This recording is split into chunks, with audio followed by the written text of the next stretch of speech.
Party ఫిరాయింపులను నిరోధించేందుకు పటిష్ట చట్టం రావాలని సిపిఐ జాతీయ కార్యవర్గ సభ్యుడు చాడ వెంకటరెడ్డి అభిప్రాయపడ్డారు. సిద్దిపేట జిల్లా హుస్నాబాద్లో ఏర్పాటు చేసిన మీడియా సమావేశంలో ఆయన మాట్లాడారు. రాష్ట్రంలో కులగణనపై రీసర్వే చేయడం మంచి పరిణామమని, సర్వేలో పాల్గొనని వారంతా సర్వేలో పాల్గొని వివరాలు నమోదు చేయించుకోవాలన్నారు. కులగణన సర్వే పూర్తి అయిన తర్వాత జనాభా ప్రాతిపదికన రిజర్వేషన్లు కల్పించాలన్నారు. ఎన్నికల్లో ఉచిత హామీలు మంచిది కాదని, రాజకీయ లబ్ధి కోసమే ఉచితాల హామీ ఇస్తున్నారని, ఆ తరువాత వాటిని అమలు చేయడం లేదన్నారు. అనేక క్రిమినల్ చట్టాలు ఉన్నప్పటికీ పాలకుల పనితీరు వల్ల చట్టాలు అమలులో నిర్లక్ష్యం చేయడంతో ప్రజలకు అన్యాయం జరుగుతోందని చాడ వెంకటరెడ్డి ఆవేదన వ్యక్తం చేశారు.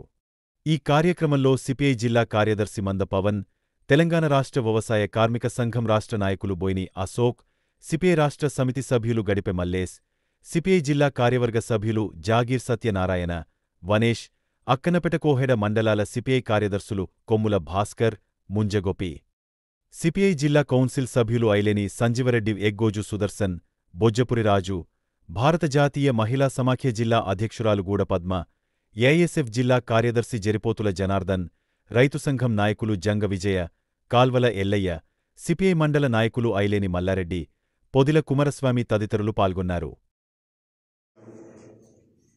ఇంకా కొంతమంది మిగిలిపోయారనేటువంటి ఒక చర్చ, విమర్శ కనపడుతున్నది. అందుకని ఏదేమైనా నిన్న మరి ముఖ్యమంత్రి గారు మొత్తం ఉప ముఖ్యమంత్రి మంత్రివర్గము లేదా అందరు ఉద్యోగులు కలిసి దీన్ని మళ్ళీ ఏదైతుందో మళ్ళీ రెండవసారి మళ్ళీ రీసర్వే చేయడానికి ఈ 16 నుంచి 25 దాకా రీసర్వే చేయడానికి మళ్ళీ ఆదేశించారు. ఇది మంచి పరిణామంగా నేను భావిస్తున్నాను. ఎందుకంటే హర్షించదగ్గ పరిణామం. ప్రజలందరిలో చర్చ ఉన్నది. ఇది అది సర్వే పూర్తి కాలేదని భావన. రీసర్వే ఇంకా అవకాశం తప్పేళ్ళందరూ మళ్ళీ తెచ్చుకొని ఇప్పుడు మళ్ళీ పేరు నమోదు చేసుకుని అంటున్నాను. మంచిదే. అయితే మేము చెప్పేది ఏంటంటే ఈ రీసర్వే ద్వారా ఎవరైతే సర్వేలో లేరో ఇప్పటికీ సర్వేలో పాల్గొనలేదో వాళ్ళందరూ కూడా పాల్గొనాలని, తర్వాత కులగణ జన లెక్కలన్నీ కరెక్ట్ కావాలని, బీసీలకు 40% ఏదైతే అన్నారో అది అమలు పరచాలని, ఇట్లాంటి అనేక అంశాల మీద కూడా రేపు తప్పనిసరిగా మా పార్టీ రాష్ట్ర కార్యవర్గ సమావేశాలు అయితే ఉన్నాయి. అందరూ కూడా చర్చిస్తాం, మాట్లాడతాం. ఉద్యోగాల్లో కానీ విద్యలో కానీ ఈ స్థానిక అనే రిజర్వేషన్ సమన్వయ పద్ధతుల్లో ఒక పగడ్బందీ సిస్టాన్ని ఏర్పాటు చేయాల్సిన అవసరం అని చెప్పి ఈ సందర్భంగా తెలియపరుస్తుంది. అందులో చూస్తే పార్టీ ఫిరాయింపుల చట్టం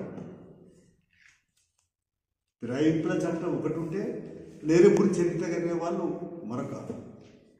ఈ రెండింటి పట్ల కూడా సుప్రీంకోర్టు అనేక సందర్భాలు వ్యాఖ్యానాలు చేస్తూనే వస్తున్నది. కానీ సుప్రీంకోర్టు ఏ సలహా ఇచ్చినా అవి పాటిస్తామని పత్రంలో కేంద్ర ప్రభుత్వం నరేంద్ర మోడీ లేడు. నరేంద్ర మోడీ ఆయన ఇష్టాలపైనే పరిపాలన సాగిస్తున్నారు.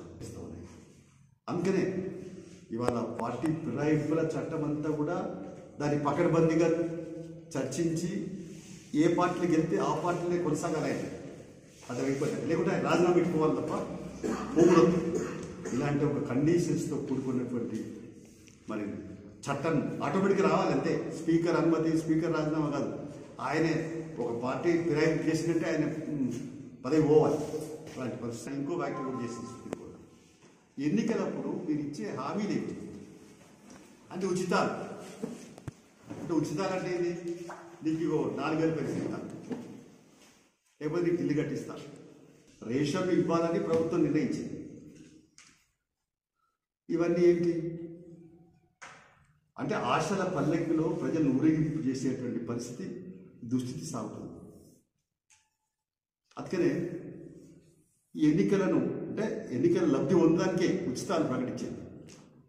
ఉచితాలు సముచితమా అనేది చర్చ జరగాలి. ఆ ఉచితాలు ప్రకటించి కూడా అమలు చేస్తున్నాం వల్ల అంటే అమలు చేయాలి.